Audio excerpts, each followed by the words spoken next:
Thriving in office politics, conflict resolution and building positive relationships, a personal journey of struggle and transformation. Statistics reveal that about 70% of employees in various organizations report feeling left out of key decisions, often attributing their exclusion to poor handling of office politics. According to a 2023 Global Workplace Survey, 1 in 5 employees leave their jobs due to workplace conflicts, and nearly 85% experience some form of conflict at work, with many describing it as the most stressful part of their day. Navigating office politics has become one of the most critical skills for professional success, yet many people, like me, find it emotionally draining and even destructive. My name is Alex Tanner, and I'm 32 years old. This is my story of struggling with office politics, facing conflict head-on, and ultimately learning how to resolve disputes and build positive relationships, though not without painful lessons and moments where I felt completely defeated. The beginning of the struggle when I first started my job at Crest Dynamics, a fast-paced marketing agency. I was full of ambition. My degree in business management and the internship I had just completed gave me a sense of confidence that I was ready to thrive in the professional world. I believed that hard work, dedication, and talent would be the only things that mattered. I couldn't have been more wrong. In my first few months, things went relatively smoothly. I spent long hours proving myself, taking on any project that came my way. But soon, I started noticing a subtle shift. Conversations that would quiet down when I entered a room. People who once seemed welcoming now exchanged cold glances. I was left out of key meetings, and my ideas were no longer heard the way they had been before. I didn't understand what was happening, but the isolation became palpable. The team felt divided, and I wasn't sure where I stood. Then it happened. I made a major pitch to a potential client, which went better than I could have hoped. I was praised by my direct supervisor, but the credit I expected to receive never materialized. Instead, another colleague, let's call him Steve, began to take ownership of the project. I was angry and confused. Steve had barely been involved in the pitch. My immediate reaction was to confront him directly, and that's exactly what I did. I walked into Steve's office, emotions bubbling up to the surface. "Steve, I don't know why you're taking credit for my pitch, but it's not okay," I said, my voice shaking with frustration. He looked up at me, seemingly unfazed. "Alex, it was a team effort, wasn't it? You had your part and I had mine. You're overreacting." That's when I realized I wasn't equipped for this. Office politics was a completely different battlefield. Steve wasn't just another colleague. He knew how to navigate these waters, and I was sinking. That was the first time I cried in my office bathroom. The deeper struggles began over the next few months. Things only got worse. Steve wasn't the only one I clashed with. Small misunderstandings with other colleagues started to snowball into bigger conflicts. I was labeled as difficult, uncooperative, and at one point, I even heard someone refer to me as dramatic. The more I tried to stand my ground, the more isolated I became. I remember one day in particular that broke me. It was a Monday morning, and the team was reviewing the results of a big marketing campaign. I had contributed a significant amount of work, but during the meeting, my contributions weren't even mentioned. I could feel the heat rising to my face as I sat there, my fingers trembling on the notepad in front of me. I raised my hand and tried to interject, but my voice was shaky. "Actually, I did the analytics for that segment," I said quietly, but no one seemed to acknowledge it. The meeting ended, and I felt invisible. I stood up to leave the room when I overheard 2 colleagues whispering by the door. "Alex is always trying to make it about themselves. It's exhausting," one of them said. I rushed back to my desk, heart pounding in my chest, and the tears I had been holding back started to flow. How had I become this person? The ambitious, confident version of me had vanished, replaced by someone desperate for validation and recognition. I felt like I didn't belong in this office or anywhere for that matter. My breaking point came during a performance review with my manager, Samantha. I had worked under Samantha for a year, and I expected to hear some tough but constructive feedback. What I didn't expect was the accusation that I was creating a toxic environment. "Alex, I've noticed that you've been having a lot of conflicts with your colleagues," she began. "You're an incredibly talented employee, but you need to learn how to navigate these situations better. Right now, it's starting to affect the team's dynamic." I sat there in stunned silence. Toxic? Me? I don't understand, I stammered. I just want to make sure I'm getting credit for my work and that my voice is being heard.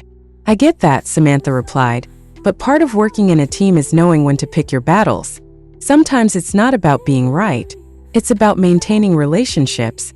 Her words hit me like a punch to the gut. I left the meeting feeling even more lost. How had I ended up here? I thought I was doing everything right, but instead I was the problem. The thought of quitting crossed my mind more than once during those next few weeks. I even started looking for other jobs, but deep down, I knew that running away wouldn't solve anything. Then one day a breakthrough happened. A close friend outside of work, who had seen how much I was struggling, recommended I read a book about emotional intelligence and conflict resolution. I wasn't convinced at first, but with nothing to lose, I gave it a shot. The book talked about the importance of empathy, active listening, and understanding different perspectives before reacting. It was a stark contrast to the way I had been handling things.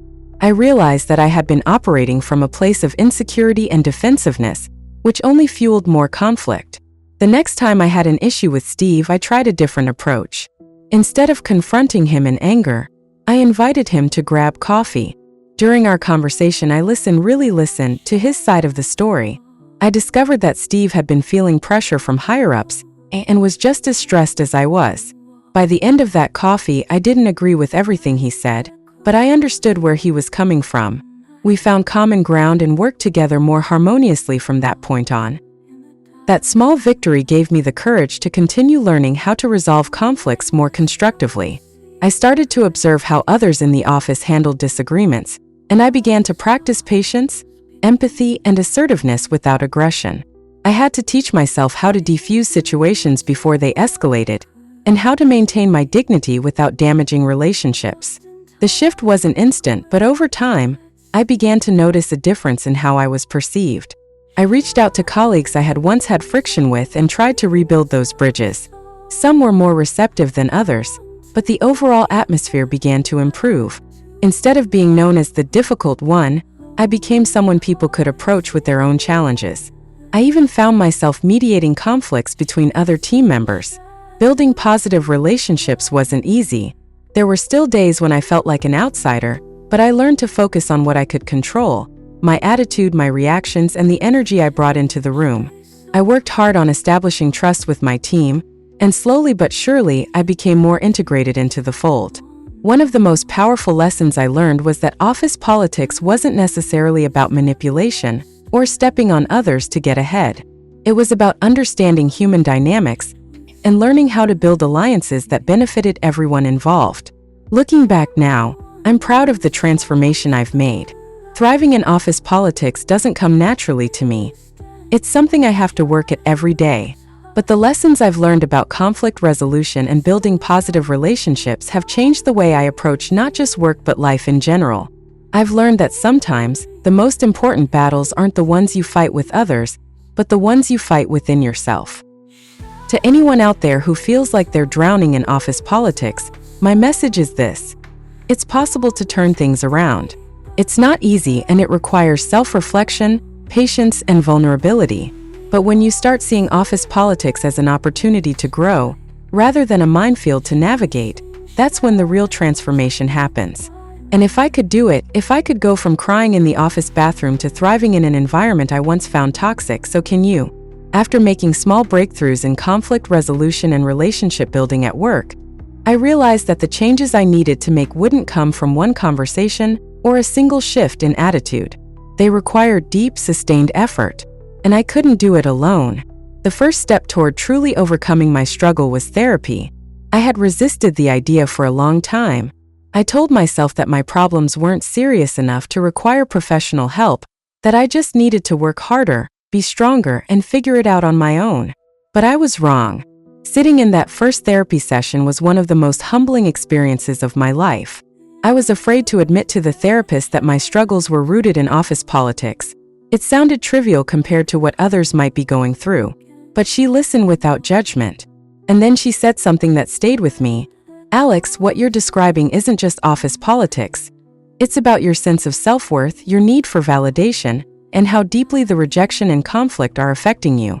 We're going to work on building your resilience and finding ways for you to assert yourself without feeling like you're constantly at war. That was when I began to see the problem from a different angle. Therapy wasn't just about fixing the immediate issues at work. It was about rewiring how I responded to stress and conflict. Over the next few months, I learned techniques for managing my emotions, including mindfulness exercises, journaling, and even something as simple as taking a deep breath before reacting to something that upset me. It sounds basic, but those small acts of mindfulness created the space I needed to make better decisions and avoid knee-jerk reactions. In addition to therapy, I sought advice from a mentor. This was another pivotal step in my journey. My mentor had been in the industry for over 20 years, and she had faced her share of office politics. She gave me a valuable piece of advice. Office politics isn't about winning or losing.